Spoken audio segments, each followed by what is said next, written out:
एक आलिम दीन के कुछ पढ़ रहा था उनकी ज़माने के बारे में, तो उसमें उन्होंने लिखा कि हिंदुस्तान में गया 1985 में, और एक अजवानी नामी एक बहुत बड़े ताजिर से मेरी मुलाकात हुई जिसने 1965 में एक सेलमैन की हैसियत से कारोबार का आगाज़ किया।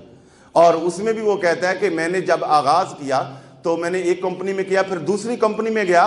वो दवा साज कंपनी थी जिसने पहले मेरी जगह पर ऐसा आदमी रखा था जो उनकी सेल्स और ये मार्केटिंग का इंचार्ज था, जिसको 1200 महाना तनख्वाह देते थे 1965 में। और मैंने कहा मैं, और वो रेल का टिकट उसको देते थे, मैंने कहा मैं 3000 रुपया लूंगा और बाई एयर जाया करूंगा। यार ये तो बड़ा महंगा। मैंने कहा मैं बिजनेस भी तो दूंगा, मैं कंपनी को फायदा भी तो दूंगा। उन्होंने कहा अच्छा देख लेते क्या दोगे, और वो इलाका दे दिया जिसमें गुजरात भी आता था, जो उधर का गुजरात इंडिया का।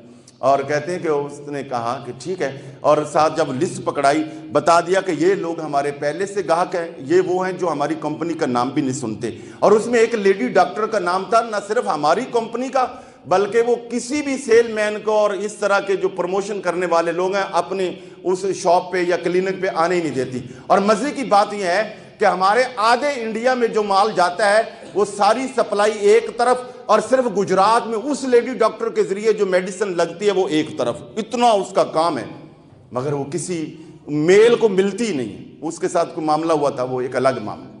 तो कहते हैं इत्तेफाक से मैं जब जहाज पे जा रहा था तो मेरे साथ एक बूढ़ी खातून बैठी थी, उसको खांसी शुरू हो गई, और खांसी इतनी कि कफ आना शुरू हो गई। मैंने अपना रुमाल निकाला, आगे कर दिया, और वॉशरूम में गया, जाके धो लिया, और उसकी ख्याल किया। जब उतरे तो वहाँ पे बूढ़ी खातून को मैंने देखा परेशान खड़ी है। सब मुसाफिर चले गए। मैंने पूछा अम्मा जी आप अभी तक खड़ी हैं और परेशान भी लगती हैं? तो कहने लगी शायद घर वालों को इत्तला नहीं हुई, तो गाड़ी का इंतज़ाम नहीं। तो मैंने कहा अगर आप मुनासिब समझे मैंने टैक्सी लेनी है, आपको घर छोड़ के होटल चला जाऊँगा। कहा चलो ठीक है बेटे। तो चले गए, घर छोड़ा और मैं उनको फिर चला गया।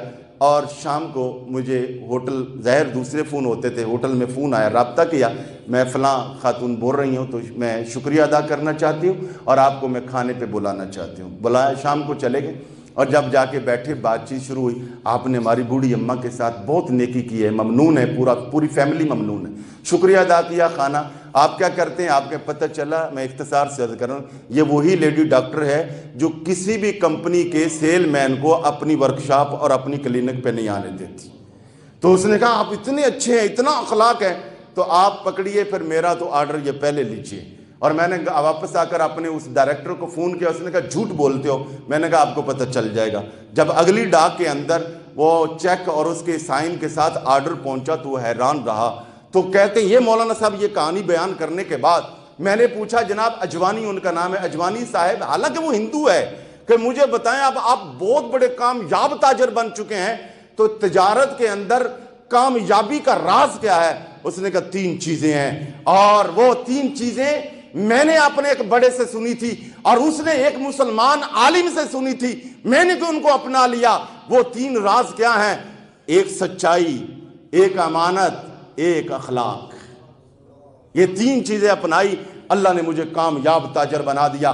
इसलिए, और ये मौलाना साहब कहते हैं फिर मैंने आगे से एक गिरा लगाई, एक जुमला बोला कि सिर्फ मार्केट और दुकान का ये अखलाक नहीं, हर लम्हे का अखलाक।